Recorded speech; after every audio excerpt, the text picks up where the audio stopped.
નમસ્તે મિત્રો. સ્વાગત છે મારી વાંચન યાત્રામાં. મારી વાંચન યાત્રા બહુ વિશાળ નથી, પણ તેમ છતાંય જેવડી છે યાત્રા છે. યાત્રાના બહુ બધા સ્મરણો હોય છે. હું તમને જણાવીશ કે મને જે પુસ્તકોમાં રસ હતો અને મેં જેટલા પુસ્તકો અધૂરા પૂરા જેટલા પણ વાંચ્યા છે એમાં શું રહ્યું છે, કેમ એ વાંચ્યા છે, જેથી કરીને આપની પણ એક વાંચન યાત્રા આ સંસ્મરણો સાંભળીને શરૂ થાય અને વેગ પકડે એવો હેતુ છે.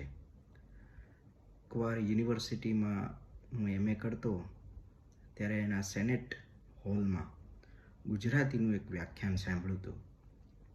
વડોદરાથી એક સાહેબ આવ્યા હતા અને તેમને ઉષ્ણસની પ્રકૃતિ સૌંદર્યની કવિતાઓનું પઠન કર્યું હતું. તે દિવસે પહેલી વાર જ ઉષ્ણસ શબ્દ સાંભળ્યો હતો અને એમની એ કવિતાઓમાં મને ખૂબ રસ પડ્યો હતો. કેવી રીતે એક લતા એના આલિંગનથી વૃક્ષ સાથે ભેટી વળગે, એની એ કવિતા જે મને ખૂબ ગમી હતી. વળાવી બા આવી એનો પણ ઉલ્લેખ એ વ્યાખ્યાનમાં હતો અને આ બધાથી ઉષ્ણસની કવિતાઓમાં મને થોડોક રસ જાગૃત થયેલો. એ કવિતાઓની ખોજ મને લઈ આવી સદમાતાના ખાંચા સુધી. આ સદમાતાનો ખાંચો એટલે ઉષ્ણસની આત્મકથા.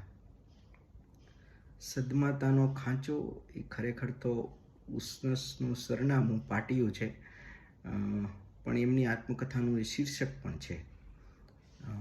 સિદ્ધપુરથી સાવલી, વલસાડ, વડોદરા એવા ઘણા બધા સ્થળોએ એમની આ જીવન યાત્રા છે તે ફરી છે અને એનો ખૂબ સરસ ટૂંકો હળવા શબ્દોમાં રમૂજી પ્રેમ, કરુણા વગેરેના પ્રસંગો સાથે એમને આમાં લખ્યું છે.